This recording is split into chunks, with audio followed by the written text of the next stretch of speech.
भिवानी की शिक्षिका मनीषा की मौत के मामले में परिवार की मांग पर सीबीआई जांच अब शुरू होने ही को है।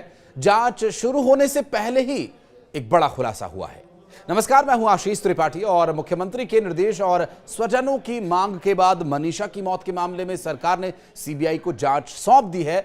फाइल भी भेजी जा चुकी है और अब अगले 10 दिन में सीबीआई ऊपरी आदेशों के बाद जांच शुरू कर सकती है। मगर जब तक जांच जिला पुलिस के पास रही तब तक हर पहलू से इसकी जांच की गई। मनीषा से जुड़े हर शख्स को जांच में शामिल किया गया। दरअसल हरियाणा के भिवानी में 19 साल की टीचर मनीषा की रहस्यमयी तरीके से मौत की जांच अब सीबीआई जल्द ही शुरू करने वाली है। राज्य सरकार ने परिजनों और ग्रामीणों की मांगों को ध्यान में रखते हुए इसके निर्देश दिए और इस केस को केंद्रीय एजेंसी को जांच के लिए सौंप दिया गया है। सीबीआई की टीम भिवानी पुलिस की जांच से अलग अपनी तफ्तीश करेगी और मनीषा की मौत से पूरे प्रदेश में आक्रोश है, गुस्सा है। पुलिस इसे आत्महत्या बता रही है, जबकि परिवार और ग्रामीण इसे हत्या मानते हैं। मनीषा की मौत हत्या थी या आत्महत्या, इसकी गुत्थी को अभी तक सुलझाया नहीं जा सका है और अब सीबीआई ही शायद इस पर से राजफाश करे। लेकिन इस बीच स्कूल के चपरासी से लेकर डायरेक्टर तक से पूछताछ की गई, खाद बीज दुकानदार से भी पूछताछ की गई और अब केस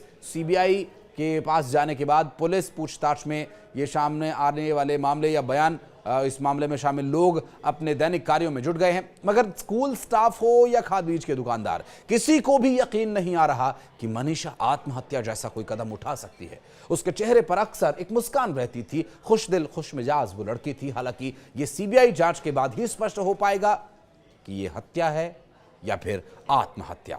अब तक की जांच के आधार पर पुलिस ये मान रही है कि विस्फोट रिपोर्ट में उसके शरीर से जहरीला पदार्थ निकला, तो वहीं मौत का कारण ये वही जहरीला पदार्थ है।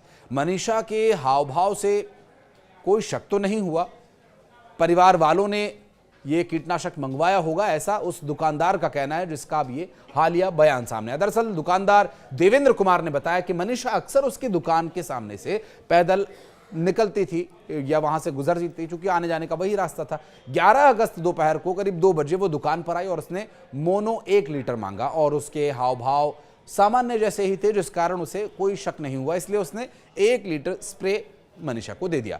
अब इन दिनों चूंकि कपास, ग्वार और मूंग पर इसका स्प्रे होता ही है, तो किसान परिवार की बेटी है, परिवार के द्वारा ये मंगवाया गया हो सकता है, ऐसा दुकानदार ने विचार किया और ये कीटनाशक, ये स्प्रे उसे दे दिया। परिवार वालों ने ये मंगवाई होगी इस उम्मीद पर। 14 अगस्त को पुलिस दुकान पहुंची तो पता चला कि बच्ची के साथ इतनी बड़ी अनहोनी हो गई है। अफसोस इस बात का भी है कि वो उसके अंतिम संस्कार में शामिल न हो सका, ये दुकानदार का कहना है। दुकानदार देवेंद्र जो खाद बीज भंडार दुकान चलाता है और जिस प्ले स्कूल में मनीषा पढ़ाती थी उससे महज 100 ही मीटर की दूरी पर ये स्थित है। मनीषा हर रोज स्कूल से छुट्टी के बाद इसी दुकान के सामने से गुजरती थी, चूंकि यही रास्ता था। नर्सिंग स्कूल के गेट तक वो जाती थी यहाँ से, जहां से वो अपने गांव ढाणी लक्ष्मण जाने के लिए बस में सवार हो जाती थी।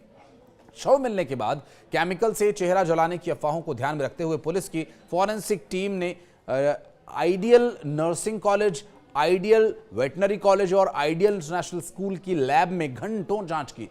फॉरेंसिक टीम ने सभी लैब्स की जांच और सभी जगह की वीडियोग्राफी करवाई। हालांकि बाद में पोस्टमार्टम रिपोर्ट में यह बात सामने आई, चेहरे पर कई केमिकल या ज्वलनशील पदार्थ कोई नहीं डाला गया है। 13 से 26 अगस्त तक ideal nursing college, ideal veterinary college और ideal international school Singhani police छावनी बना रहा। जांच एजेंसी ने कॉलेज के चपरासी से लेकर डायरेक्टर तक से 4 से 5 दिन तक लगातार पूछताछ की, तो इधर मामला विधानसभा में भी उठ रहा है। हरियाणा विधानसभा के मानसून सत्र के अंतिम दिन कई अहम मुद्दों पर चर्चा हुई और इन्हीं खबरों के बीच भिवानी जिले की 19 वर्षीय शिक्षिका मनीषा की संदिग्ध परिस्थितियों में हुई मौत का मामला भी प्रमुखता से उठा।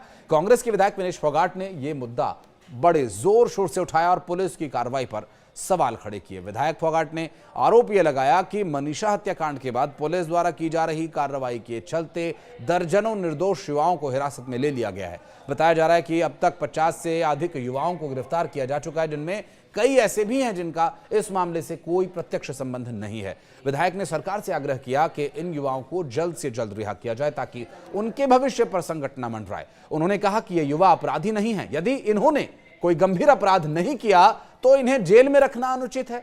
सरकार को मानवीय दृष्टिकोण अपनाना चाहिए। विधायक ने यह भी आरोप लगाया कि पुलिस की कार्रवाई के दौरान कुछ पत्रकारों को भी गिरफ्तार किया गया। उन्होंने यह भी कहा कि मीडिया लोकतंत्र का चौथा स्तंभ है और अगर किसी पत्रकार को सिर्फ इसलिए जेल भेज दिया गया कि उसने इस मामले में रिपोर्टिंग की है तो यह लोकतांत्रिक मूल्यों के खिलाफ है।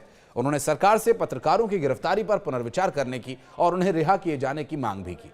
दरअसल 11 अगस्त को शिक्षिका मनीषा सुबह बच्चों को पढ़ाने के लिए स्कूल गई लेकिन वापस नहीं लौटी। 13 अगस्त को सिंघानी गांव के खेत में उसका शव मिला।